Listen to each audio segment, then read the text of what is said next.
దీపను shoot చేయబోయిన Jyotsna. నా కూతుర్నే చంపాలనుకుంటున్నావా? పెళ్లితో నిన్ను వదిలించుకుందామనుకున్నా అంటూ చెంప పగలగొట్టిన సుమిత్ర.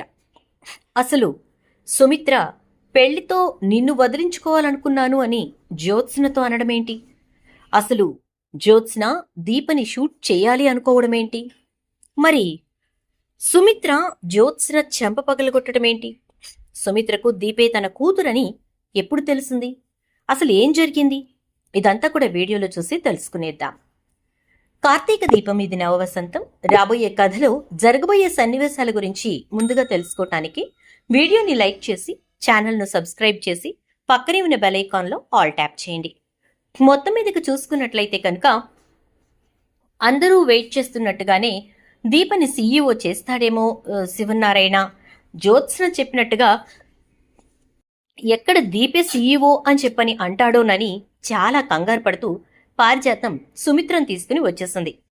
అలా వచ్చినటువంటి పారిజాతాన్ని సుమిత్రని చూసి, ఎప్పుడూ లేంది మీరు ఆఫీస్కి వచ్చారేంటి అని అంటాడు శివనారాయణ దశరథ్. నేను మీతో మాట్లాడాలి అని చెప్పని అంటే, మాట్లాడు అంటాడు. ఇక్కడ కాదు, విడిగా మాట్లాడాలి అని అంటూ పారిజాతం అనేసరికి సరే పక్కకు వెళ్తాడు శివనారాయణ.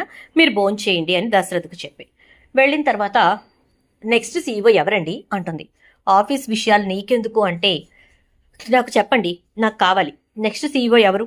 మీరు దీపన్ సీఈఓని చేస్తున్నారా అని అంటే, అసలు ఈ విషయం నీకెవరు చెప్పారు అంటాడు శివనారాయణ. ఈలోపే కార్తీక్ వస్తాడు అక్కడికి. ఏంట్రా వచ్చావు, చెప్పు. నెక్స్ట్ సీఈఓ దీపే కదా, అదే కదా మీ తాతకు నువ్వు చెప్పింది అంటూ ఉంటే, అసలు అది కాదు, నీకు దీపే సీఈఓ అనే విషయం ఎవరు చెప్పారు అని అంటే, నాకెవరు చెప్పలేదు అంటుంది. ఈలోపు జ్యోత్స్న వచ్చి, ఎవరు చెప్తే ఏంటి తాత, గ్రాని అడుగుతుంది కదా అంటే, చూడు జ్యోత్స్న, మీ నాయనమ్మకు చెప్పి నువ్వు పిలిపించినంత మాత్రాన ఇక్కడ నిర్ణయాలేవి మారవు అని అంటూ ఉంటే, అసలు మీరు ఎందుకు అనవసరంగా ఇలా అనుకుంటున్నారు? నాకు తెలియగలుగుతున్నాను. మేము అనుకుంటుంది దీపని సీఈఓ కాదు, సీఈఓగా అనుకున్న వ్యక్తి వేరు అంటూ కార్తీక్ అనేసరికి, లేదు మీరు అబద్ధం చెప్తున్నారు అంటూ ఉంటే, పారిజాతం, ఈరోజు నీ జీవితంలో ఒక మంచి పని చేసావు తెలుసా అని అంటాడు. ఏంటండి అది అని చెప్పి పారిజాతం అనేసరికి, దీపని సీఈఓ చెయ్యమని చెప్పి నువ్వు నాకు ఇప్పుడు ఒక మంచి సలహా ఇచ్చావు అంటాడు.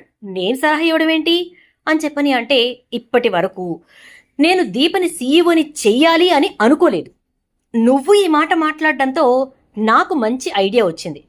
దీపనే సీఈఓని చేస్తాను అంటే, దానికేం తెలుసానండి, అదేం చేయగలుగుతుంది సీఈఓ పోస్టులో కూర్చొని అని అంటే, వంటగదిని నడపగలిగిన దీప ఈ కంపెనీని నడపలేదంటావా అంటూ శివనారాయణ పారిజాతానికి దిమ్మ తిరిగేలా షాకిచ్చాడు. ఒక్కసారిగా జ్యోత్స్న, నువ్వు వచ్చి ఏం చేయమని చెప్పాను, నువ్వు ఏం చేసావు అని చెప్పి గ్రాని అంటే పారిజాతం ఒక సీరియస్గా చూస్తుంది. ఇక వెళదామా కార్తీక్ అంటూ శివనారాయణ అక్కడి నుంచి వెళ్ళిపోతాడు. వెంటనే కార్తీక్ అయితే పారిజాతంతో, చాలా థ్యాంక్స్ పారు, మొత్తానికి నా భార్యను సీఈఓని చేయటానికి నువ్వు నిర్ణయించుకున్నావు అని చెప్పని అంటూ, thank you thank you thank you అంటూ వెళ్ళిపోతాడు. ఏంటి గ్రాని, నేనేం చెప్పాను, నువ్వేం చేసావు అని చెప్పని అనేసరికి, హొసేయ్ వాళ్ళు నాటకం ఆడుతున్నారే, మనం అడక్కపోయినా వాళ్ళు ముందే దీపని అనుకున్నారు. ఇప్పుడు మనం అడిగేసరికి మనల్ని వంక పెట్టుకుని దీపని సీఈఓని చేస్తామని చెప్పి నాటకం ఆడుతున్నారు అని అంటుంది. ఏదేమైనా మొత్తానికి దీపే సీఈఓ అనమాట అంటుంది జ్యోత్స్న. అలా ఎందుకు కానిస్తానే, ఇదిగో ఇక్కడ కత్తి పెట్టుకుని వచ్చింది నేను ఉల్లిపాయలు కోసుకోవడానికి కాదు, దాన్ని పీక కోయటానికి అని చెప్పని అంటుంది. నిజంగానే చంపేస్తావా గ్రాని అంటుంది జ్యోత్స్న. చంపక దాన్ని సీఈఓని చేస్తుంటే నేను చూస్తూ కూర్చుంటానా? అందుకోసమేనా ఇదంతా చేసింది? ఎంతకాలం నేను నిలబడి వెయిట్ చేస్తూ ఎప్పుడెప్పుడు నా మనవరాలు ఈ ఆస్తి మొత్తానికి వారసురాలు అవుతుందా అని చెప్పి చూస్తూ ఉన్నది కేవలం నేను దీపన్ సీఈఓని చేస్తుంటే చూస్తూ ఊరుకునే ప్రసక్తే లేదు. దీంతో దాన్ని పొడిచి అవసరమైతే జైలుకి వెళ్తాను అంటుంది. నువ్వు అలాగే ఉండు గ్రాని, ఖచ్చితంగా దీప మాత్రం సీఈఓ కాకూడదు అని చెప్పని అంటుంది. ఇంకెవరు, మన జ్యోత్స్న. ఇక ఈలోపు భోజనాలు అయిపోయి అందరూ కూడా బోర్డు మీటింగ్లో కూర్చుంటారు. ఇక అప్పుడు శివనారాయణ కార్తీక్ తోటి, కార్తీక్ ముందు నువ్వు మాట్లాడాల్సింది మాట్లాడితే ఆ తర్వాత మిగిలిన విషయాలు మాట్లాడుకుందామంటాడు. డియర్ బోర్డ్ మెంబర్స్, నేనైతే సీఈఓగా ఉండటానికి వీలు పడని పరిస్థితి. మీకు ఎందుకు ఏంటి అనేది అంతా వివరంగా చెప్పాను కాబట్టి మీరంతా అర్థం చేసుకుంటారనుకుంటున్నాను. అయితే నేను నా తరపు నుంచి ఒక వ్యక్తిని సీఈఓ పోస్ట్కి మీ అందరి ముందు సిఫార్సు చేస్తున్నాను. తను ఎవరో కాదు, నా భార్య దీప అని చెప్పని అనగానే, ఏంటి బావా, నీ భార్య అయితే నువ్వు సీఈఓ పోస్టులో కూర్చోడానికి లేదు కాబట్టి తనొచ్చి కూర్చోవచ్చా? ఇదేమైనా వంశపారంపర్యమా అనగానే, ఏం చూసినా ఇది వంశపారంపర్యం కానప్పుడు మీ నాయనమ్మెందుకు ఈ ఇంటి వారసురాలిగా, ఈ ఇంటి రక్తంగా జ్యోత్స్ని అక్కడ కూర్చోవాలి అంటుంది? ఇది కేవలం అర్హతకు సంబంధించిందని నువ్వు చెప్పకనే చెప్పినట్టున్నావే అంటాడు శివనారాయణ. కాదు తాత అంటూ ఉంటే, ఇక మాట్లాడుకు జ్యోత్స్న, నువ్వు మాట్లాడు కార్తీక్ అని అంటే, అది దీపని సీఈఓగా నేను ప్రపోజ్ చేస్తున్నాను. సో మీరంతా మీ అభిప్రాయాలు చెప్తే దాన్ని బట్టి మనం నడిపించవచ్చు అని అనేసరికి, సార్, ఆ సీఈఓ పోస్ట్లో ఎవరు కూర్చున్నా సమర్థవంతంగా నడపగలిగితే, మీరు వెనకుండి నడిపించగలిగితే మాకెటువంటి అభ్యంతరం లేదు అంటూ బోర్డు మెంబర్స్ అంటారు. ఏంటి భరణి అంకుల్, మీరు చాలా ఇదిగా మాట్లాడుతున్నారు. అంటే ఆ పోస్ట్కి ఒక అర్హత, ఒక క్వాలిఫికేషన్ లాంటివి ఉండవా? కేవలం 5వ తరగతి చదువుకున్న దీప ఆ పోస్టులో కూర్చుని ఏం వెలగబెడుతుందని చెప్పి తన్ని సీఈఓ పోస్టులో కూర్చోబెడుతున్నారు అంటుంది జ్యోత్స్న. చూడమ్మా, మేము కార్తీక్ గారిని చూసి ఆ పదవిలో దీపని కూర్చోబెట్టడానికి ఒప్పుకుంటాం. అంతేకాదు, నువ్వు కూర్చున్నా మాకు ఓకే, కానీ నీకు కార్తీక్ గారు సపోర్ట్ చేయాలి అంతే. ఆయన అండర్లోనే నడవాలి. దానికి మీరు సిద్ధంగా ఉన్నారా? ఉన్నామంటే చెప్పండి, ఆ పోస్ట్లో మిమ్మల్నే కూర్చోబెడతాం. కానీ దానికి మీరు సిద్ధంగా ఉండరు. ఎందుకంటే మీకు మీ సొంత అభిప్రాయాలకే విలువ ఇవ్వటం తెలుసు. మీకు మీ గురించి మాత్రమే ఆలోచించుకోవటం తెలుసు. కంపెనీ గురించి కానీ ఎంప్లాయీస్ గురించి కానీ ఆలోచించటం మీ వల్ల కాదు. అండ్ మోరోవర్, కార్తీక్ గారి మాట వింటాం అస్సలే మీ వల్ల కాదు. అలాంటప్పుడు ఇక మిమ్మల్ని తీసుకొచ్చి ఆ సీట్లో కూర్చోపెట్టలేం. కాబట్టి దీప గారిని ఆ పదవిలో కూర్చోబెడతాం. వాళ్ళిద్దరూ భార్యాభర్తలు, ఒకరితో ఒకరు మాట్లాడుకోవడానికి, ఒకరి గురించి ఒకరు అర్థం చేసుకోవటానికి ఏమాత్రం వెనకాడకుండా ప్రతి విషయంలోనూ ముందుకు నడిచిన వాళ్ళు. అసలు ఈ కంపెనీకి సంబంధం లేకుండానే మా అందరి కోసం పోరాటం చేశారు దీపగారు. మరి అలాంటప్పుడు ఆవిడ ఆ పదవిలో కూర్చుంటే మా అందరికీ మంచి జరుగుతుంది తప్ప చెడెందుకు జరుగుతుంది చెప్పండి అని అంటే, జేంటంకల్, మీరంతా ముందే మాట్లాడుకుని ఒక క్లారిటీతో ఉన్నట్టున్నారు. అంటే మేమంతా ముందు మాట్లాడుకున్నది ఒక్కటే, కార్తీక్ గారు సీఈఓ అయితే చాలు, అలా ఉంటే బావున్ను అని. ఎందుకంటే కార్తీక్ గారి క్యాపబిలిటీ అండ్ ఆయన యొక్క పనితీరు, మమ్మల్ని అందరిని గురించి ఆలోచించే విధానం మాకు తెలుసు కాబట్టి. మరి అలాంటి కార్తీక్ గారు ఒకవేళ సీఈఓ కాని పక్షంలో అక్కడ ఎవరు ఉన్నా సరే వాళ్ళకి ఆయన సపోర్ట్ చేస్తాను అంటే, ఆయన ఉంటే సీఈఓ పదవిలో ఎలా కంపెనీ నడుస్తుందో అలాగే ఆ పదవిలో కూర్చున్న వాళ్లతో కూడా కంపెనీని నడిపించగలను అని ఆయన మాకు మాటిస్తే ఎవరినైనా సరే ఒప్పుకుందాం అనుకున్నాం. సో ఆయన బదులుగా ఆయన భార్యనే కూర్చోపెడుతున్నప్పుడు, అది కూడా చైర్మన్ గారికి ఎటువంటి అభ్యంతరం లేనప్పుడు ఇంకా మాకు బాధ ఏంటమ్మా అని అంటే, సో ఆ పోస్ట్లో నేను కాకుండా, మా బావ కాకుండా మా ఇంటి పని మనిషి కూర్చున్నా మీకు బాధ లేదనమాట అని అంటే, మీ ఇంటి పని మనిషే కాదు, ఈ కంపెనీ వాచ్మెన్ని కూర్చోబెట్టినా కూడా మేము ఓకే అంటాం. Because of mister Karthik. అంతవరకే, కార్తీక్ మాత్రమే మేము చూసి ఈ కంపెనీలో ఇంకా కంటిన్యూ అవుదాం అనుకుంటున్నాం అని అంటూ, సారీ చైర్మన్ గారు, ఇలా మాట్లాడినందుకు ఏమనుకోకండి అంటే, no no, not at all. ఎందుకంటే మనకు సమర్థంగా నడిపించే నాయకత్వం కావాలి. అలాంటి నాయకత్వాన్ని అందించగలిగినటువంటి వాడు కార్తీక్. కానీ ప్రస్తుతం పరిస్థితుల రీత్యా తన ఆ స్థితిలో, ఆ పొజిషన్లో కూర్చోలేకుండా ఉన్నాడు. సో తను తన భార్యని కూర్చోబెట్టాలనుకుంటున్నాడు. కేవలం కార్తీక్కి భార్య అనే ఒకే అర్హత కాదు దీపకున్నది. తనకు సమర్థంగా కంపెనీని నడపగలిగేటటువంటి చాకచక్యం ఉంది. అది ఆల్రెడీ సత్యరాజ్ రెస్టారెంట్స్ ద్వారా ప్రూవ్ చేయబడింది అని అంటాడు శివనారాయణ. ఎస్ సార్, మీరన్నట్టుగా ఆ విషయాన్ని కూడా దృష్టిలోకి తీసుకుంటే దీప గారిని సీఈఓగా ప్రపోజ్ చేసినటువంటి కార్తీక్ గారి మాటని కొట్టేయడానికి లేదు. ఎందుకంటే ఆవిడ లేకుండా ఆయన అంత సమర్థవంతంగా కంపెనీని, అంటే సత్యరాజ్ రెస్టారెంట్ని నెంబర్ 1 పొజిషన్కి తీసుకెళ్లగలిగి ఉండేవాళ్ళు కాదేమో అని అంటే, ఎస్, ఆ మాట అతిశయోక్తి కూడా కాదు భరణి. ఎందుకంటే జరిగింది మన కళ్ళ ముందే జరిగింది కాబట్టి, జరిగి కూడా సంవత్సరం పూర్తి కాలేదు కాబట్టి మీరు ఈజీగా జరిగిన విషయాన్ని మనసులో పెట్టుకున్నారు కాబట్టి నేను మీకు చెప్పటం కూడా ఈజీ అవుతోంది. సో దీపని సీఈఓగా మీరంతా అంగీకరిస్తున్నట్టేనా అంటాడు శివనారాయణ. నేనొచ్చి ఆ సలహా ఇచ్చానని చెప్పని అంటున్నారు మీరు అంటుంది పారిజాతం. చూడు పారిజాతం, వ్యక్తిగత విషయాల గురించి కానీ కుటుంబానికి సంబంధించిన విషయాల గురించి కానీ మాట్లాడుకోవడానికి ఇది వేదిక కాదు. ఇంటికి వెళ్ళిన తర్వాత నింపాదిగా నిమ్మళంగా మాట్లాడుకుందామంటే ఇంకేముంటుందండి ఇంటికి వెళ్ళిన తర్వాత మాట్లాడుకోవటానికి? చేతులు కాలాక ఆకులు పట్టుకోమంటారా ఏంటి? నేనైతే దీప సీఈఓగా ఉండడానికి ఒప్పుకోను అని అంటే అసలు నీ అభిప్రాయం ఎవరడిగారు ఇక్కడ? నీతో ఇక్కడ పనే ఉంది. నువ్వు అనవసరంగా వచ్చి గబగబా ఇక్కడ కూర్చున్నావు, కానీ నిన్నిక్కడ పిలవలేదు, నువ్వు రావాల్సిన అవసరమూ లేదు అని అంటే సుమిత్ర ఏం మాట్లాడవేంటి అంటే మావయ్య గారు చెప్పిన దాంట్లో సబబుగానే ఉంది కదా అత్తయ్య గారు. ఇంకా ఆయన మాటకి ఎదురు చెప్పాల్సిన అవసరం ఏముంది మనకి? మీరు అనవసరంగా గొడవ చేయకండి, సైలెంట్గా ఉండండి అంటూ మామయ్య మీరు ఎలాంటి నిర్ణయం తీసుకున్నా నేనేమాత్రం అబ్జెక్షన్ చేయను. ఎందుకంటే మీ నిర్ణయాన్ని నా భర్త గౌరవిస్తారు, మీ నిర్ణయానికి నా భర్త కట్టుబడి ఉంటారు. అలాంటప్పుడు నేను కూడా అందుకు కట్టుబడి ఉంటాను అంటూ ఇక సుమిత్ర సైలెంట్ అయిపోతుంది. ఛీ, ఇంత దెబ్బ కొట్టావు సుమిత్ర అనుకుంటూ ఏంటే జ్యోత్స్న ఏం అర్థం కావట్లేదు అని చూస్తూ ఉంటుంది. నువ్వు చెప్పినది చెయ్యి, దీపని పైకి పంపించు అని అంటుంది. అదే చేస్తాను అని చెప్పి ఇక ఇద్దరు కళ్ళతోనే మాట్లాడేసుకుంటూ ఉంటారు.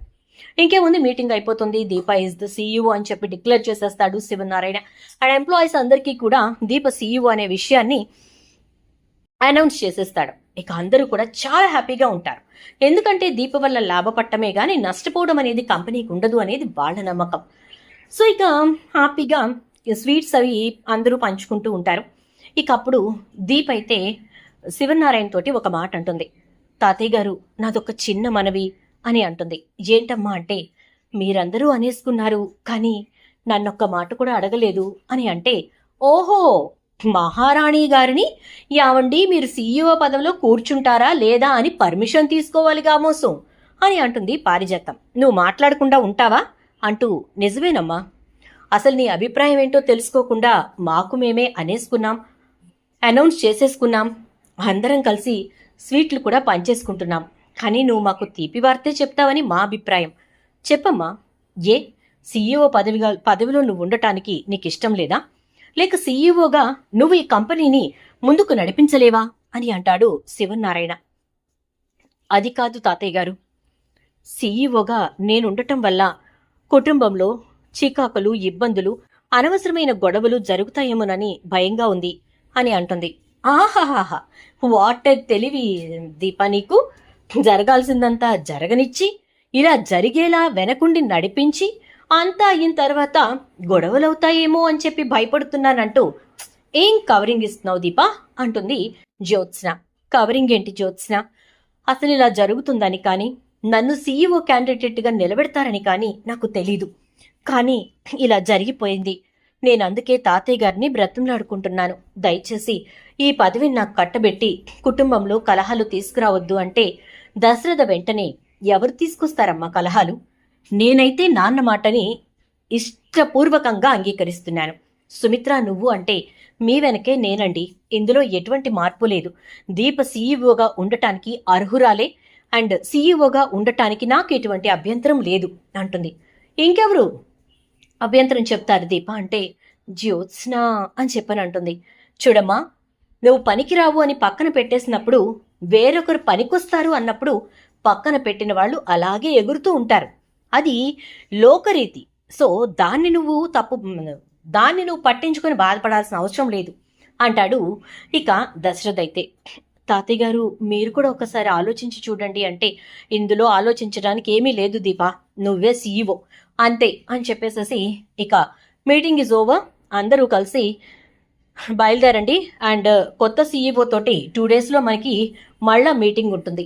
ఓకే సీఈఓ దీప గారు, ఇకపై మీరు ప్రతిరోజు కంపెనీకి రావాలి.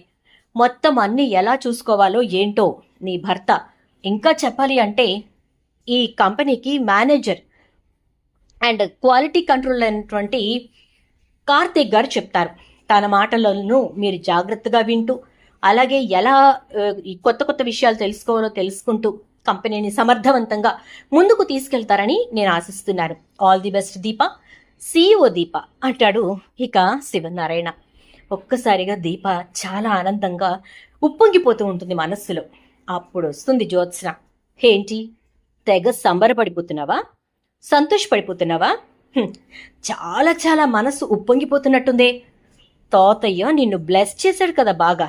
మా అమ్మ నాన్న కూడా నీకే సపోర్ట్ పలికారు కదా, అందుకే చాలా చాలా సంతోషంగా ఉన్నట్టున్నావు కదూ అని చెప్పని అనగానే ఇక ఒక్కసారిగా దీప అలాంటిదేమీ లేదు జ్యోత్స్న అని చెప్పని అంటే, అసలు ముందు నువ్వు ఆ సీఈఓ సీట్లో కూర్చోవాలి అంటే ఏం జరగాలి? నువ్వు బ్రతికుండాలి, అంతేనా అని అనగానే, ఏం మాట్లాడుతున్నావు జ్యోత్స్న? నేను బ్రతికుండటం ఏంటి? బ్రతికుండక ఏమవుతాను అంటే, నేను చంపితే స్వర్గస్థురాలివవుతావు, మా గ్రాని చంపితే ఆ గోతిలో పూడ్చి పెడతారు అని అంటుంది. ఎందుకు ఇలాంటి మాటలు మాట్లాడి అనవసరంగా ఇంకా దిగజారిపోతున్నావు జ్యోత్స్న అని అంటే, నీ మూలానే, నీ వల్లే నేను దిగజారాల్సి వస్తోంది, నీ వల్లే నేను అధపాతాళానికి పోవాల్సి వస్తోంది, నీ వల్లే నేను నా కుటుంబానికి కాకుండా నీ వల్లే నేను నా కుటుంబానికి కాకుండా పోవాల్సి వస్తోంది. ఇదంతా చేసింది నువ్వే, నీ వల్లే ఇదంతా జరుగుతోంది అని చెప్పని జ్యోత్స్న అంటూ ఉండేసరికి ఇక దీప అయితే, నా వల్ల కాదు, ఇదంతా నీ స్వయంకృత అపరాధం, నువ్వు చేసినటువంటి తప్పులకు నువ్వు అనుభవిస్తున్న శిక్ష, పైపెచ్చు తిరిగి నన్నంటావేంటి అని అంటుంది ఇక దీప. నిన్నే అంటాను, నువ్వు నా ఇంటికి వచ్చిన రోజు నుంచి నా పతనం మొదలైంది, నువ్వు నా కుటుంబంలో అడుగు పెట్టిన రోజు నుంచి నా జీవితం నాశనం అవటం స్టార్ట్ అయింది. ఇప్పుడు పూర్తిగా నా ఇంటికి నేను కాకుండా అయిపోయాను, నా ఇంట్లోనే నేనొక అనవసరపు అతిథిగా మిగిలిపోయాను అంటూ ఉండేసరికి ఇక దీప అయితే, దయచేసి ఈ మాటలు వదిలేసి నీ పని నువ్వు చూసుకో, నన్ను వెళ్ళని అంటూ ఉంటే, ఎలా వెళ్ళనిస్తాను దీప, ఎలా వెళ్ళనిస్తాను అంటూ తన కోట్లో దాచిపెట్టుకున్న రివాల్వర్ని బయటకు తీస్తుంది. అలా బయటకు తీసిన రివాల్వర్ని దీపకు గురిపెడుతుంది. ఒక్కసారిగా దీప, ఎందుకు జ్యోత్స్న ఇలాంటి పనులు చేస్తున్నావు? అసలు ఇప్పటికే చాలా తప్పులు చేశావు, మళ్ళీ ఈ తప్పు చేసి అనవసరంగా కుటుంబానికి కూడా దూరం కాకు. జ్యోత్స్న లెగు, దయచేసి వదులు, అది కింద పడేసేయి అంటూ ఉంటే, ఏంటే భయంగా ఉందా? చచ్చిపోతే నా బావ ఏమైపోతాడో అని బాధపడుతున్నావా?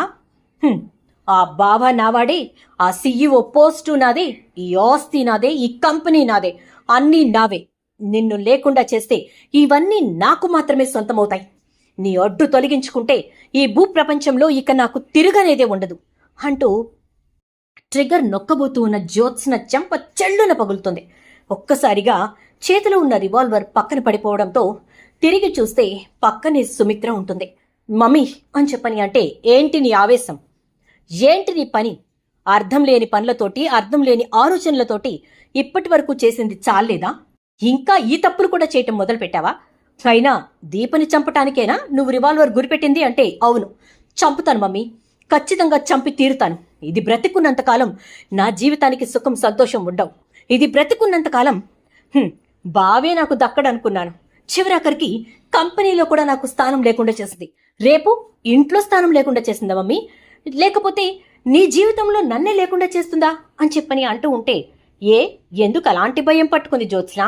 నా జీవితంలోంచి నిన్ను లేకుండా చేయటానికి దీపకి ఏ హక్కు ఉందని చెప్పి నువ్వు అలా భయపడుతున్నావు అని అంటే, దానికి హక్కు ఉండక్కర్లేదు మమ్మీ, అన్నీ కల్పించుకుంటుంది, ప్రతి సిచ్యుయేషన్ని తనకు అనుకూలంగా మార్చుకుంటుంది, ప్రతి ఒక్కరిని తన వైపు తిప్పుకుంటుంది, ప్రతి ఒక్కరిని తనతో ఉండేలా చేసుకుంటుంది అని అంటే, ఆ క్యాపబిలిటీ నీలో లేదా? తన వైపు తిరిగిన వాళ్ళు, తన గురించి మాట్లాడిన వాళ్ళు, తన వైపునే మాట్లాడిన వాళ్ళు, తనకి సపోర్ట్గా నిలబడ్డ వాళ్ళు నీకెందుకు సపోర్ట్ చేయరు జ్యోత్స్న? నీ వైపున ఎందుకు నిలబడరు? ఎందుకంటే నీలో కుటిలత్వం ఉంది, నీలో ద్వేషం ఉంది, నీలో దీప మీద పగ ప్రతీకారాలున్నాయి, అందుకని అని అంటే, ఎందుకు మమ్మీ, నాకెందుకుంటాయి అవి? దీపే కావాలని నా దారికి అడ్డొస్తోంది, దీపే నాకు ప్రతి క్షణం ప్రతి విషయంలో ఎదురు నిలుస్తోంది అని చెప్పని అనేసరికి, దీప నీకు అడ్డొస్తోందా? దీప నీకు ఎదురు నిలుస్తోందా? ఇంకేమనిపిస్తోంది జ్యోత్స్న అని చెప్పని అంటే, ఏంటి మమ్మీ వెటకారంగా మాట్లాడుతున్నావు అని అంటే, వెటకారంగానే ఉంది నువ్వు మాట్లాడుతున్న మాట. దీప నీకు అడ్డొస్తోంది, దీప నీకు ప్రతి దాంట్లో అడ్డుగా నిలబడుతోంది అనే మాట ఎంత వెటకారంగా ఉందంటే, నీది కాని స్థానంలో నువ్వు కూర్చొని ఆ స్థానానికి సంబంధించినటువంటి వ్యక్తుల్ని ఎద్దేవా చేస్తున్నట్టుంది అనగానే, నాది కాని స్థానంలో నేను కూర్చున్నానా? ఏం మాట్లాడుతున్నావు మమ్మీ అని అంటుంది ఇక జ్యోత్స్న. నిజమే కదా, నీది కాని స్థానంలోనే నువ్వు కూర్చున్నావు అని అంటూ ఉంటే ఒక్కసారిగా షాక్ అవుతుంది. దీప ఎవరు జ్యోత్స్న? చెప్పు, దీప ఎవరు అని అంటే, దీప బావని పెళ్లి చేసుకోవటానికి వచ్చిన దరిద్రం, పెళ్లి చేసుకుని నా జీవితాన్ని నాశనం చేసిన దరిద్రం అనగానే, కాదు, దీప నా అదృష్టం, దీప నా జీవితం, దీప నా పేగు తెంచుకు పుట్టిన నా కన్న బిడ్డ అంటుంది సుమిత్ర. షాక్ అయిపోతుంది జ్యోత్స్న. ఏంటి మమ్మీ, ఏం మాట్లాడుతున్నావు? దీప నీ కూతురేంటి? నేను నీ కూతుర్ని అని అంటే, అని ఎవరన్నారు? చెప్పు, ఎవరన్నారు? నా కూతురు దీప, దీప మాత్రమే నా కూతురు, నేను కన్న కూతురు, నన్ను తల్లిని చేసిన కూతురు.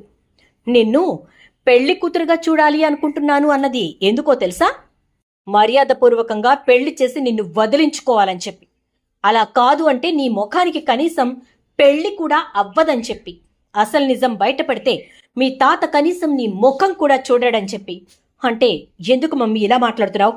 నీ కన్న కూతుర్ని కూడా పక్కన పెట్టి దీప నీ కన్న కూతురు అంటున్నావు. అంటే నా కన్న కూతురునే నా పక్కన పెట్టుకుంటున్నాను. నేను కన్నది దీపను కాబట్టే దీపను నా పక్కన పెట్టుకుంటున్నాను.